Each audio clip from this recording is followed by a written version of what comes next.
Hi hello నమస్తే welcome to Sridevi kitchen. ఈరోజు నేను తయారు చేయబోయే రెసిపీ సొరకాయతో మజ్జిగ పులుసు. మజ్జిగ పులుసు అంటే తెలియని వాళ్ళంటూ ఎవరు ఉండరండి. ఎవరి స్టైల్స్లో వాళ్ళు చేసుకుంటారు. ఒకసారి ఈ విధంగా సొరకాయతో మజ్జిగ పులుసు ట్రై చేయండి. టేస్ట్ మీకు నచ్చుతుంది. మళ్ళీ మళ్ళీ ఇలాగే చేసుకొని తింటారు. సొరకాయ మన ఆరోగ్యానికి కూడా చాలా మంచిదండి. ఇప్పుడు తయారు చేసే విధానం చూద్దాం.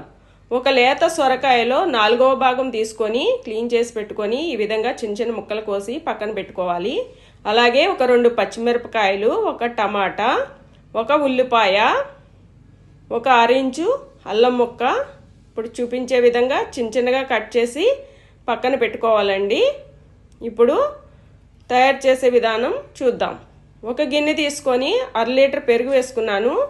పెరుగులో కొంచెం వాటర్ వేసుకొని బాగా చిలుక్కొని పక్కన పెట్టుకోండి. ఇప్పుడు స్టవ్ వెలిగించుకొని బాండీ పెట్టుకొని 1 స్పూన్ నెయ్యి వేసుకున్నాను. నెయ్యి వేడయ్యాక 1/2 స్పూన్ మెంతులు, 1/2 స్పూన్ ఆవాలు, 1/2 స్పూన్ మినపప్పు, 1/2 స్పూన్ శనగపప్పు, ఒక 3 వెల్లుల్లిపాయ రెబ్బలు, ఒక 2 ఎండుమిరపకాయలు తుంపి వేసుకున్నాను. ఒక 2 కరివేపాకు రెమ్మలు వేసుకొని ఈ విధంగా వేయించుకున్నాను. ఇప్పుడు ఈ వేగినెయ్యి కట్ చేసి పెట్టుకున్న అల్లం ముక్కలు, కట్ చేసి పెట్టుకున్న పచ్చిమిరపకాయలు, ఉల్లిపాయలు, అలాగే కట్ చేసి పెట్టుకున్నాం కదండి ఆనపకాయలు, అవి కూడా వేసుకుందాం.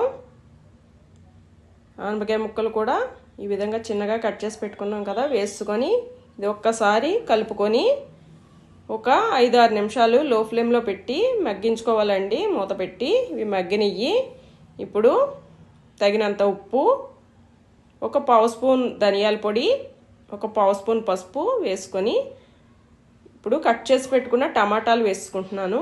టమాటాలు కూడా వేసుకొని ఇవి కొంచెం కలుపుకొని ఒకసారి మూత పెట్టుకొని ఒక 5 నిమిషాలు మగ్గించుకుందాం లో ఫ్లేమ్లో. అయిపోయిందండి. ఇప్పుడు స్టవ్ ఆఫ్ చేసుకొని ఇది కొంచెం చల్లారాక మజ్జిగ చిలికి పెట్టుకున్నాం కదా, అది వేసుకుంటున్నాను. అయిపోయిందండి.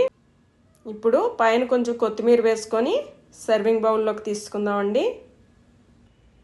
సింపుల్ అండ్ టేస్టీ సొరకాయ మజ్జిగ పులుసు రెడీ అయిపోయిందండి. ఆరోగ్యానికి కూడా చాలా మంచిది. మీరు ట్రై చేయండి. టేస్ట్ మీకు నచ్చుతుంది. మీకు ఎలా కుదిరిందో కామెంట్ బాక్స్లో కామెంట్ చేయండి. నా వీడియో కనుక మీకు నచ్చినట్లయితే లైక్ చేయండి, షేర్ చేయండి.